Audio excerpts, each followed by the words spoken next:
This week, we're beginning a brand new series. It's called We Are. The series is called We Are. It's 3 weeks. And over the next 3 weeks, we're going to be looking at 3 things as Christians that we are. Pretty clever title, don't you think? Awesome. Each of these 3 weeks, we're going to take a look at a different parable told by Jesus and discuss what, according to that parable, we are in Christ.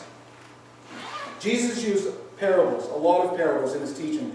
Parables can be thought of as an extended analogy or an inspired comparison. A common description of a parable is that a parable is an earthly story with a heavenly meaning, an earthly story with a heavenly message. This week's parable is the parable of the lost son, or sometimes it's known as the parable of the prodigal son. We're really only going to look at the first half of this parable. We're only going to look at the younger son. We don't have time to see how the older son reacts and how Jesus responds to that reaction, or the father responds to that reaction. But for this week's message, I think this part of the parable really teaches us what we want to know, what we're learning about this week. We're going to learn about the forgiveness of God. And that's really what we're after today. So learn about the forgiveness of God, and that's what we see in the first half of this parable. This week's message is titled, We Are Forgiven. The parable is found in the book of Luke, chapter 15, and we're going to be reading verses 11 through 24. But before we do that, let's just go to the Lord for a word of prayer, that He would guide us in the rest of our time here. Heavenly Father, we are so thankful for you, for your word. We just pray this morning that as we read it and as we discuss it, Lord, we pray that you would speak to us. You would speak to each one of us individually, directly to our hearts, Lord. We want to hear your words this morning. We want to hear from you, not from me. And we pray all of this in Jesus' name. Amen. So Luke 15, starting at verse 11, and I'll read through verse 24. Jesus continued, There was a man who had 2 sons. The younger one said to his father, Father, give me my share of the estate. So he divided his property between them. Not long after that, the younger son got together all he had, set off for a distant country, and there squandered his wealth in wild living. After he had spent everything, there was a severe famine in that whole country, and he began to be in need. So he went and hired himself out to a citizen of that country, who sent him to his fields to feed pigs. He longed to fill his stomach with the pods that the pigs were eating, but no one gave him anything. When he came to his senses, he said, How many of my father's hired servants have food to spare, and here I am starving to death? I will set out and go back to my father and say to him, Father, I have sinned against heaven and against you. I am no longer worthy to be called your son. Make me like one of your hired servants. So he got up and went to his father. But while he was still a long way off, his father saw him and was filled with compassion for him. He ran to his son, threw his arms around him, and kissed him. The son said, Father, I have sinned against heaven and against you. I am no longer worthy to be called your son. But the father said to his servants, Quick, bring the best robe and put it on him. Put a ring on his finger and sandals on his feet. Bring the fattened calf and kill it. Let's have a feast and celebrate. For this son of mine was dead and is alive again. He was lost and is found. So they began to celebrate. At the very beginning of this chapter, chapter 15 of Luke, Luke tells us that there were tax collectors and sinners gathering around Jesus. They wanted to hear him speak. They were drawn to him. His message of salvation resonated with them. They wanted to hear that they could be forgiven. The religious leaders saw this as a bad thing. If he's so godly, why is he hanging around with these types of people? If he's who he claims to be, why doesn't he associate with good people like us? What they really said, what we can read, is this man welcomes sinners and eats with them. And in that culture that they were in that culture, if you ate with someone, you were affirming them. They felt like Jesus was condoning their sinful lifestyle. So to the religious elite, this was shameful behavior on Jesus' part. A rabbi would never eat with the likes of tax collectors and sinners. The religious leaders of the day didn't understand God's love. They didn't get it. They didn't understand the lengths that he was willing to go to save the lost, to reach those that needed him most. They didn't understand his forgiveness. So Jesus tells 3 parables. He tells one about a lost sheep, where the shepherd leaves 99 in the field to search for the one that was lost. And then he tells about a woman who lost a coin, and she cleaned her house, and she swept it, and she searched and searched for that lost coin until she found it. And finally, he tells this parable that we're reading this morning about the lost son, which is really a story that's meant to highlight the love and the forgiveness of the Father. In all 3 of these parables, there's a celebration when the lost is found. The shepherd celebrates when he finds his lost lamb. The woman celebrates when she finds the lost coin. And in this, the father celebrates when his son comes home. All 3 of these parables tell us that God leads the celebration. That's the point here. God is leading the celebration. When a sinner repents, all heaven rejoices. And God is leading that celebration when one soul is found.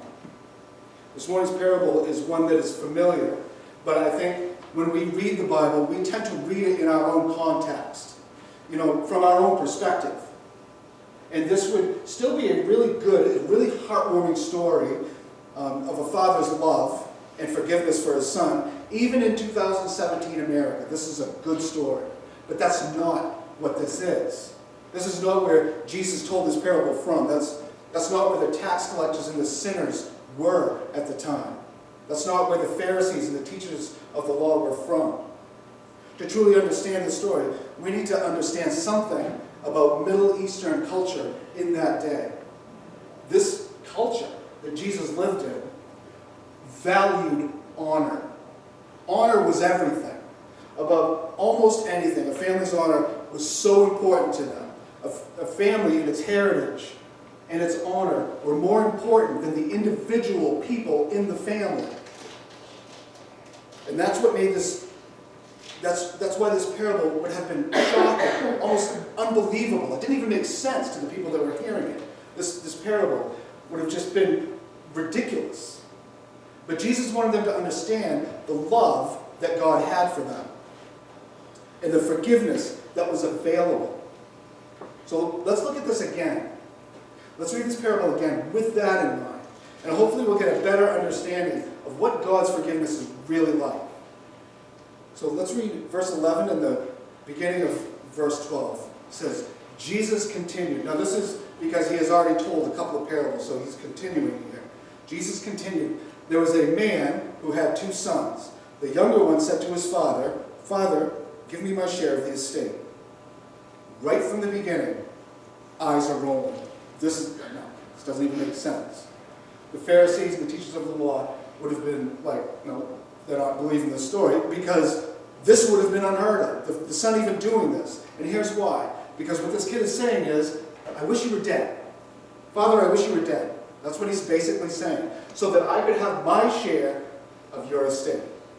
This boy is showing no respect for his father. None.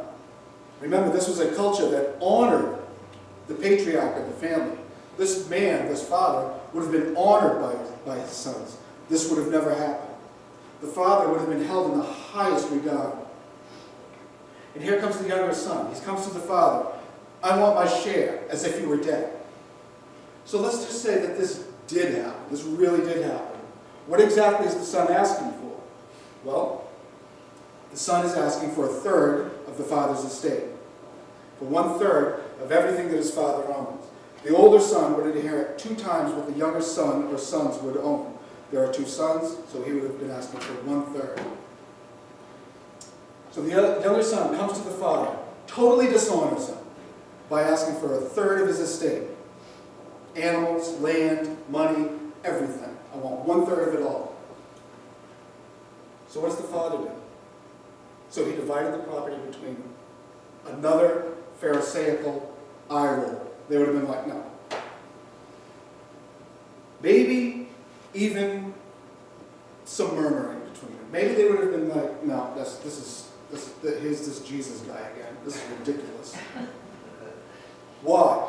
Why would that happen? Why would they not believe this? Because this would never happen. The father would never agree to this. The father would have slapped this kid silly. This kid deserved a beating. That would have been what was expected. This kid would have been beat. I'm not just joking around. That's seriously what would happen. They would have beat this kid for showing such disrespect. That's what was expected in this culture. But remember, Jesus is telling a parable. He wants everyone to understand the incredible love and unexpected forgiveness of the Father. So he says the Father gives the younger son what he wants. And then, verse 13 says, not long after that, the younger son got together all he had, set off for a distant country, and there squandered his wealth in wild living. This verse begins with not long after that. So what this tells us, that he sold everything off in a hurry. Remember, he had land and animals. He had stuff that he had to sell. His father didn't give him bags of money and say, be on your way. He had things. He had land. He had animals. And a lot of it.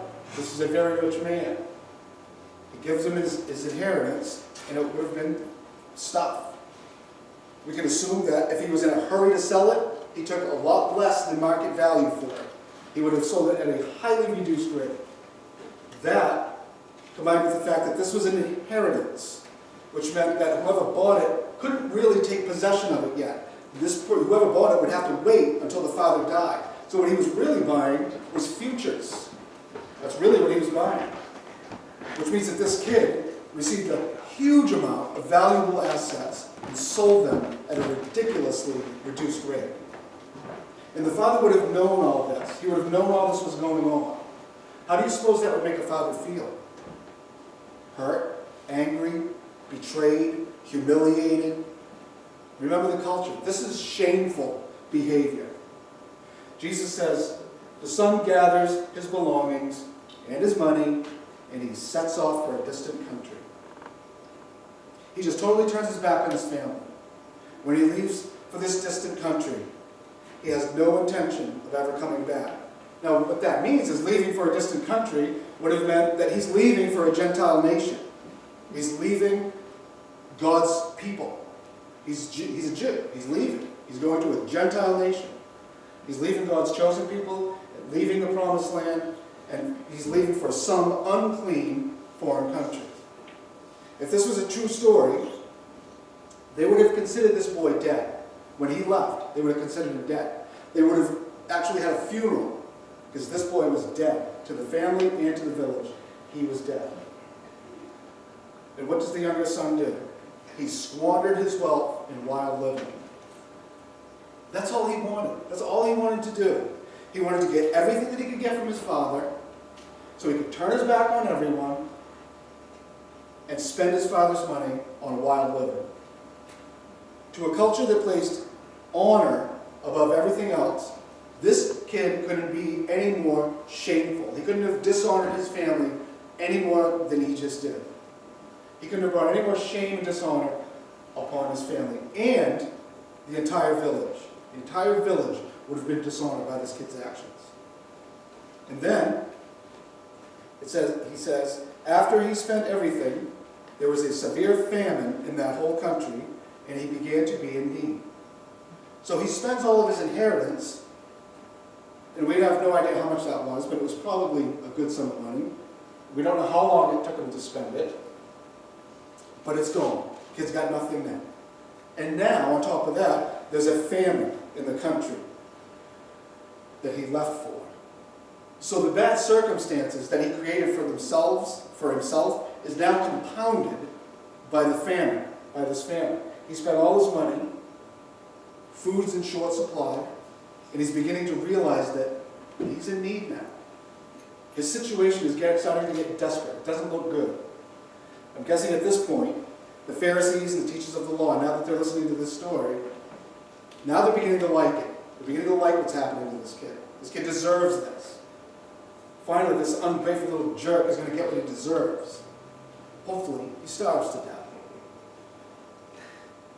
Jesus says, so he went and hired himself out to a citizen of that country who sent him to the fields to feed pigs. Now the religious leaders are loving the story. Now they really like this. This kid is finally getting what he deserves. He has to hire himself out to a Gentile. Gentiles were despised. They were unclean. They weren't Jews. They were not as good. So he has to hire himself out to this Gentile, and he's like some low-life day worker. He's a servant. It's almost like he's a slave. And to make it even better, he's working for a Gentile. To make it even better, he's feeding pigs. Just when you think it can't get any worse, he sends him to feed pigs. Pigs are unclean animals. Jews don't get near pigs. No self-respecting Jew would ever lower himself to this point, unless he was just in utter desperation. This kid is finally getting what he deserves. And it gets even better for the religious leaders. Verse 16 says, he longed to fill his stomach with the pods that the pigs were eating, but no one gave him anything. He's so hungry. He's so desperate. He's longing to eat what the pigs are eating. So not only is he near these pigs, but he wishes he was one of them almost. He wishes he could eat with them. But no one gave him anything. Here's the thing. This kid is tending to this Gentile's pigs, and he's not getting paid for it. That's basically what Jesus is saying. He's doing this, thinking he's going to get paid, but no one gave him anything, it says. You see, in Jewish law, it says that a day worker gets paid at the end of every day. So what a day worker was someone that hangs out in the village and waits for a farmer to come along and say, do you need some work? And he would take him back to his farm and they would work. Jewish law says that they pay him at the end of every day. But that's not what happens here. This guy doesn't live under Jewish law. He says, yeah, go feed my pigs. And he's not paying him. This kid's starving. So it probably didn't take this kid too many days of not getting paid to figure out that this was not where he needed to be. This was a bad situation for him. Verse 17 says, when he came to his senses, he said, how many of the Father's hired servants have food to spare? How many of my Father's hired servants have food to spare? And here I am starving to death. Finally, this kid comes to his senses. He realizes his desperate need. He's out of options. He is going to either stay here and starve to death or go back to his father. He says, how many of my father's hired servants have food to spare? Now, he was a hired servant to this Gentile, and he's starving to death, while his father has workers just like him, and they have food to spare. He's at rock bottom. He's at absolute desperation.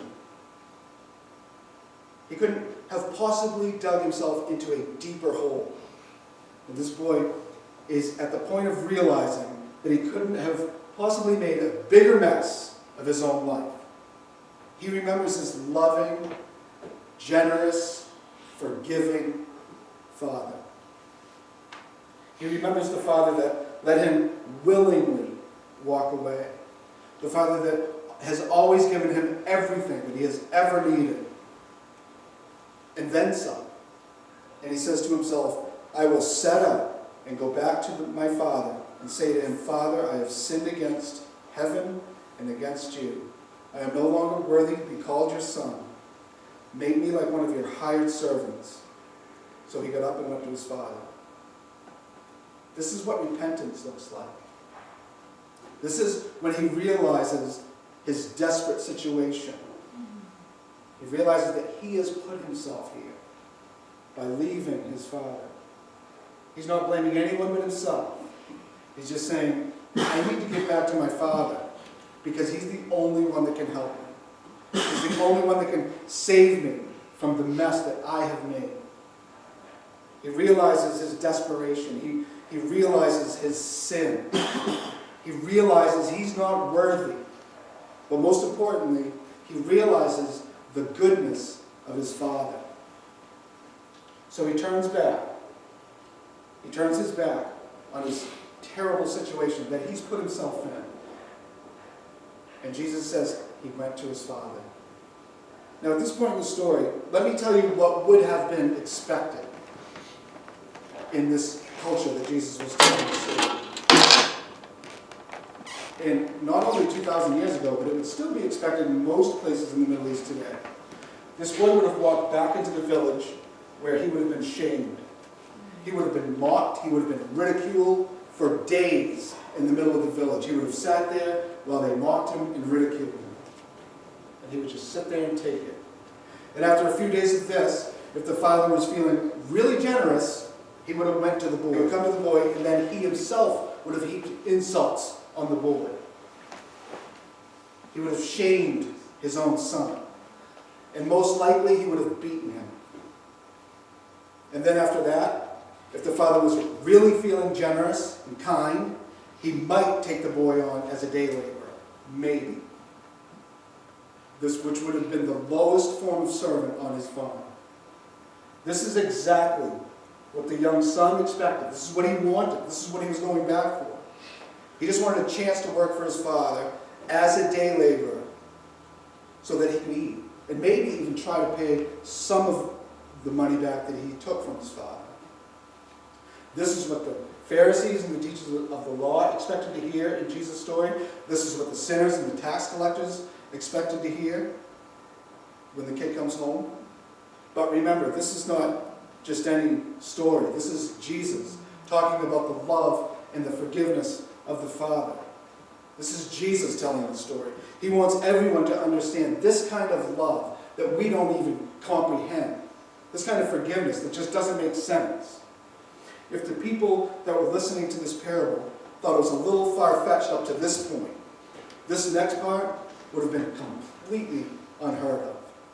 Jesus says, but while he was still a long way off, his father saw him and was filled with compassion for him. He ran to his son, threw his arms around him, and kissed him. First thing that I noticed when I read that is Jesus says the father saw him when? While he was still a long way off. What does that say? What does that tell you? It tells me that he's looking for his son. He wants his son to come home. It seems like maybe the father made a habit out of watching for his son to come home. He longed for his son to come to his senses and come home. And when he finally does come home, the father was watching for him. He saw him and was filled with compassion. So what does he do? He ran to his son. Here's the thing.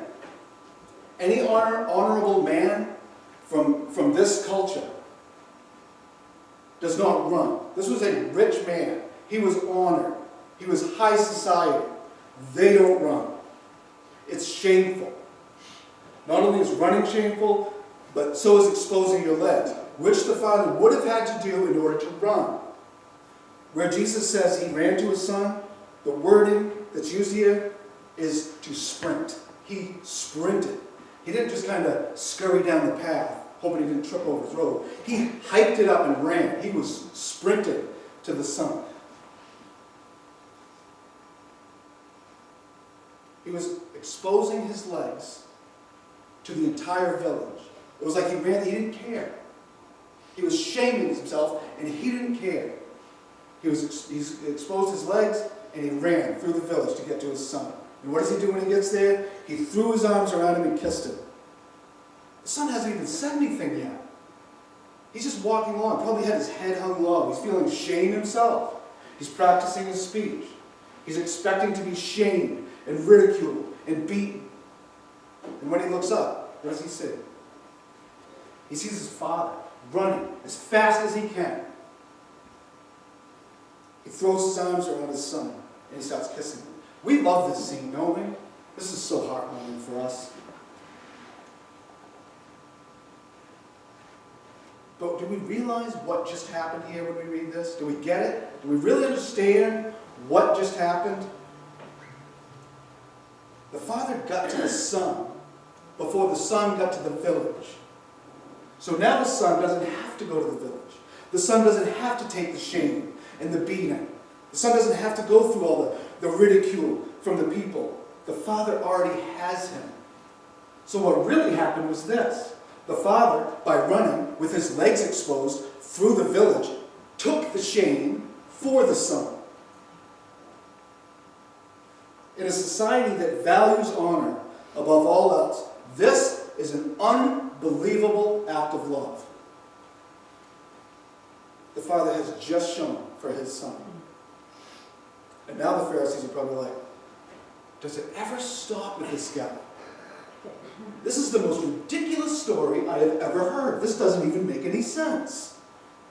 This nonsense would never happen. And Jesus continues. The son said to him, Father, I have sinned against heaven and against you. I am no longer worthy to be called your son. There's your confession. He made his confession. He's confessing to the Father that he has sinned. And he confesses that he's not worthy. But he left something out. Remember when he was in that foreign country, he was going to say to his father this. He was going to say, Father, I have sinned against heaven and against you. I am no longer worthy to be called your son. Make me one of your hired servants. He doesn't even say that here. He left that part off. Maybe he realized at this point just how much his father loves him. Maybe he's just going to leave the punishment up to his father. Whatever. Or maybe his father didn't even give him a chance to finish his confession. He didn't give him a chance to finish this prepared statement that he is off in a distant country. He's probably gone over it, over and over and over it, hundreds of times. And he doesn't even get to finish it. Because his father interrupts him. But the father said to his servants, Quick, bring the best robe and put it on him. Put a ring on his finger and sandals on his feet. Now the son knows this is what forgiveness looks like. Jesus wants everyone to know this is how God forgives you. The father says to the servants, Quick, bring the best robe and put it on him. A rich family like this would have had one really, really nice robe. This was a robe that was put away for special occasions, very special occasions. This was a robe that was probably a family heirloom. It was just kept in the closet. It was probably waiting for the next time to be worn. Would have been probably by the older son when he gets married for his wedding. The father says, Quick, get the robe and put it on the boy. There will never be a more special occasion than this. He says, put a ring on his finger and sandals on his feet. The ring would have been like a signet ring. It would have been a ring that only the family members could wear. It would be something that they would use as a signature. They would press it into wax, and it would be only this family could wear that ring. Hired servants didn't wear sandals. Family members wore sandals. Poor people didn't have money for sandals. So what does all that mean? It means the Father has fully restored the Son. Fully restored the Son. On the spot. Totally forgiven. And all he had to do was realize the mess that he had made of his life and come back to the Father. But it doesn't stop there. The Father's not done yet. He doesn't just forgive the Son. He celebrates his Son's return. He says, Bring the fattened calf and kill it. Let's have a feast and celebrate. This is huge, by the way. This is so much more than, hey, let's run down to Hannaford and get some good steak. Let's have a family reunion. This is a full-blown celebration. This is a couple of hundred people. This is the whole village coming. This is a blow-up. The fattened calf was saved only for the most important occasions, and it wasn't just butchered on a whim. This was a big project. Kill the fattened calf. We're going to celebrate. The Father is sparing no expense. And here's why. For this son of mine was dead and is alive again. He was lost and is found. So they began to celebrate. When the father watched his youngest son take his inheritance and head off to that distant country, it wasn't a good feeling for him. It was like he was watching his boy die. He thought he was never going to see his son again. He was heartbroken. He thought he was never going to see his son again. But now he's back. He says, This son of mine was dead and is alive again. He was lost and is found. So they began to celebrate. We understand this. This makes sense to us. The father adored his son, and the son left. He thought he was never going to see him again. So when the son does come home, the father accepts him back with open arms. They have a party. Why wouldn't they? Why wouldn't they celebrate? The boy's back, right? But in this culture, that Jesus told this parable, this story doesn't make sense. This story doesn't add up. This boy does not deserve to be forgiven. Never mind a celebration. Has this father totally lost his mind? Where is his sense of honor? Where is the punishment, the shame that the boy deserves? Yes, there is shame in the story. There is shame here. There's always shame in sin. If you've been forgiven, then Jesus took that shame. He took it to the cross for you. In this parable, the father took all the shame for the son. He doesn't do what's expected. He doesn't do what's honorable. He takes the shame and he gives the son forgiveness. And that's exactly the point that Jesus was trying to make when he told this story. He wanted the tax collectors and the sinners to know. He wanted the Pharisees and the teachers of the law to know. He wants everyone to know. There is forgiveness for everyone. And this is what it looks like. This is what God's forgiveness looks like. This is what grace looks like. There's forgiveness for anyone that recognizes their need. For anyone that realizes their desperate condition. There's forgiveness for anyone that will repent, that will turn from their sin, turn back to the Father. When we make that decision, what does he do? He runs to us. When we repent, he restores us. When we realize our desperate situation, when we turn from it and turn to him, the celebration in heaven is on. And we are forgiven. Heavenly Father, we are just so thankful for your forgiveness, for the forgiveness that comes through Jesus Christ and the work that he did on the cross.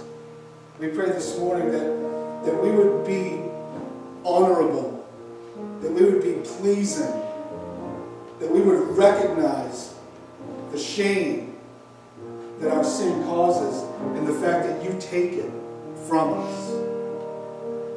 We pray this morning that we would understand a little better your love and your forgiveness, and that we would love you that much more because of it. We lift all of this up in Jesus' perfect name. Amen.